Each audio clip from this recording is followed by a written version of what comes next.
नमस्ते विद्यार्थी मित्रांनो, भावना मी प्राध्यापक विशाल तुपे, स्वप्नपूर्ती पोलीस अकॅडमी बारामती. त्याचबरोबर मॅथ्स बाय तुपे सर हे जे काय आपलं ॲप आहे ते ॲप पण आपण चालवतोय.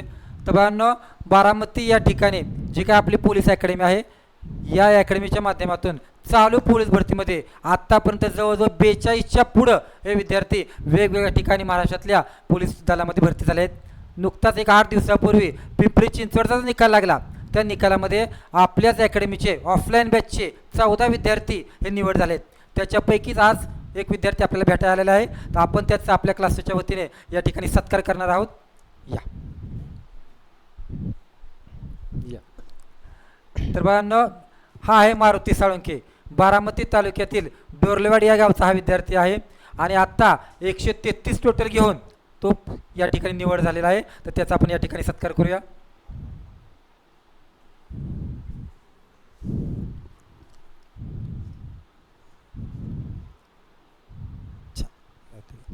तर याची ही तिसरी भरती आहे. पहिल्या 2 भरतीमध्ये कधी ग्राउंड असेल, कधी इंजुरी असेल, एक वेगळ्या कारणामुळं किंवा नवीन असेल त्याच्यामुळे तो राहिला. पण आज तिसऱ्या भरतीमध्ये तो निवड झालेली आहे. खरं तर 140 टोटल होईल असं तो सांगत होता. 4-5 प्रश्न माझ्या चुकीनं गेलेत. असू द्या, होणं महत्त्वाचं होतं आणि आज ते त्याला यश मिळालं. आईवडिलांची पुण्याई, स्वतःचं कष्ट, मेहनत आणि योग्य मार्गदर्शन याच्या माध्यमातून तो आज या ठिकाणी निवड झालेला आहे. तर त्याला विनंती करतो की त्याने 2-4 शब्द बोलावेत. मी 2 वर्षापूर्वी इथं आलतो सरांपाशी. त्यावेळेस काय भरतीचा इरादा नव्हता आपला, असं चालतो. पण शेजारी मित्र हे यांच्या मार्गदर्शनाने मी बॅच केली. पण मला माहीत नव्हतं की आपण एवढी बॅच भारी करतोय. मला काय झालं, दुसरीकडं जायची वेळच आली नाही. एक बॅच केली, परफेक्ट केली.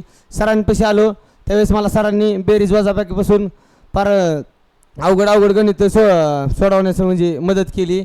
एवढं मी गणितात परफेक्ट झालो की मी एक्झामच्या आधी नंतर परत कधी गणिताचं हे पण केलं नाही.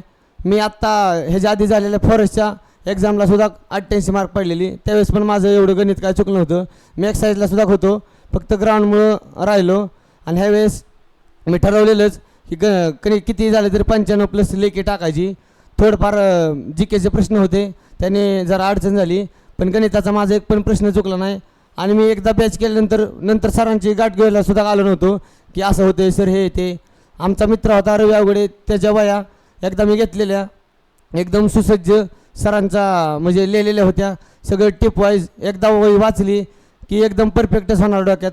आणि आधी सरांचं घेतलेलं ते सगळं डोक्यात होतं, त्याच्यामुळं काय प्रॉब्लेम आला नाही. आणि आम्ही ऑफलाईन होतो त्यावेळेस लांबून यायला लागायचं.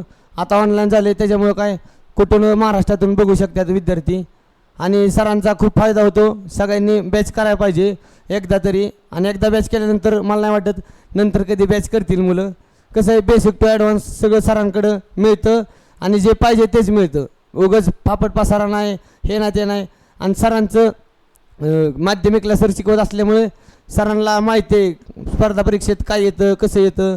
आणि सरांचे भरपूर विद्यार्थी त्या प्रज्ञाशोध येते आणि त्याचीच एक अप लेवल म्हणजे पोलीस भरतीची आहे. आणि सरांचं गणित म्हणजे MPSCला सुद्धा चालतं. MPSCसुद्धा काय बेसिक येतात, जमत नाही मुलांना. MPSCची मुलं एवढी गणिताकडे लक्ष देत नाही, GKकडे ह्याच्याकडे लक्ष देतात. पण मी पण त्यांचेसुद्धा गणित सोडवलेत.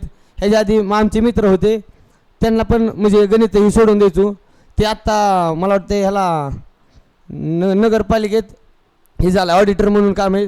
त्यांच्याबरोबर सुद्धा आम्ही अभ्यास केला होता. फक्त नशिबाने थोडं राहिलेलो, पायाला क्रॅक हे गेलं. तर आता गेल्या वेळेस पण मी गणिताचे जेव्हा 90च लेखी टाकलेली, ह्यावेळेस पण 90च टाकली. पण ह्यावेळेस अभ्यास जास्त केला होता, थोडंफार राहिलं, हाताने चुकलं, एवढंच बोलू शकतो. पण नक्की तुम्ही एकदा तुपे सरांची बॅच करा, अनुभव घ्या. परत कधीच वेळ येणार नाही असे शिकवणे. आणि बॅच केल्यानंतर वयांचा रेफर घ्या. परत वेळची गरज नाही, काय नाही, डायरेक्ट आपल्या शेवटची गाडी घ्यायला आलो तुम्ही सरांची. ओके, थँक्यू, छान बोललास. असू दे, तुला पुढील वाटचालीसाठी खूप साऱ्या शुभेच्छा. एवढ्या न थांबता इथूनही पुढं तुला डिपार्टमेंट PSI सारख्या पोस्ट मिळत अशा माझ्याकडून शुभेच्छा देतो आणि थांबतो. धन्यवाद. धन्यवाद. ओके.